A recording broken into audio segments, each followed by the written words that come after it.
మీరు కానీ ఇలా అరటికాయ వేపుడు చేశారంటే రుచి చాలా చాలా బాగుంటుంది. అరటికాయ వేపుడు ఇష్టపడని వాళ్ళు కూడా ఇష్టంగా తింటారు. చేసుకోవడం చాలా అంటే చాలా సింపుల్ అండి. మరి ట్రై చేయండి. దీనికోసం ముందుగానే అరటికాయలని ఇలా ముక్కలుగా కట్ చేసి ఉప్పు నీళ్ళలోకి వేసి పక్కన చేసేసుకోవాలి. అప్పుడు మనకి ఈ నల్లగా వచ్చే వగరంతా కూడా వెళ్ళిపోతుంది.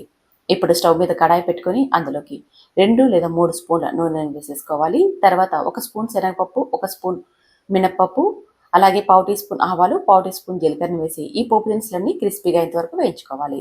తర్వాత ఒక ఉల్లిపాయని చిన్నగా కట్ చేసి లైట్గా మగ్గించుకోవాలి. చూస్తున్నారు కదా, ఈ విధంగా మగ్గితే సరిపోతుంది. తర్వాత ఒక హాఫ్ ఇంచు అల్లంని కచ్చా పచ్చగా దంచి వేసుకోవాలి. 4 పచ్చిమిర్చి చీలికల్ని, అలాగే 4 ఎండుమిర్చి ముక్కల్ని కూడా వేసేసుకొని మరొక నిమిషం ఇదంతా బాగా వేయించుకోవాలి.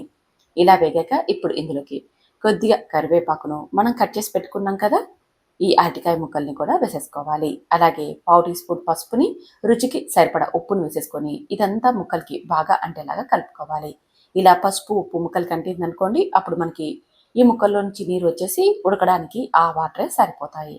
బాగా కలిసేలా కలిపి మూత పెట్టి మధ్య మధ్యలో కలుపుతూ ఒక 5 నిమిషాలు ఉడికించుకుంటే చాలు. మనకి అరటికాయ ముక్కలు తొందరగా మెత్తబడతాయి. ఎక్కువసేపు అవసరం లేదండి, జస్ట్ ఒక 5 నిమిషాలు ఉడికించుకుంటే చాలు. చూస్తున్నారు కదా, ముక్కలు ఎంత బాగా మెత్తబడ్డాయో. ఒకటి నలిపి చూపిస్తా చూడండి, ఎంత బాగా మెత్తగా అయిపోయాయి కదా. ఇలా ఒక 5 నిమిషాలు ఉడికించుకుంటే చాలు. మధ్య మధ్యలో కలుపుతూ ఉడికించుకోవాలి. అప్పుడే మనకి అడుగంటుకోకుండా ఇవి మంచిగా ఫ్రై అయిపోతాయి. ఇప్పుడు ఇందులోకి మీరు ఎంతైతే స్పైసీ తినగలరో అంత స్పైసీని యాడ్ చేసేసుకోండి.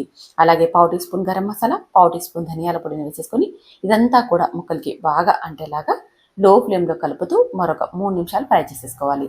చివరిగా కొద్దిగా కొబ్బరిని గ్రైండ్ చేసి వేసేసుకోండి.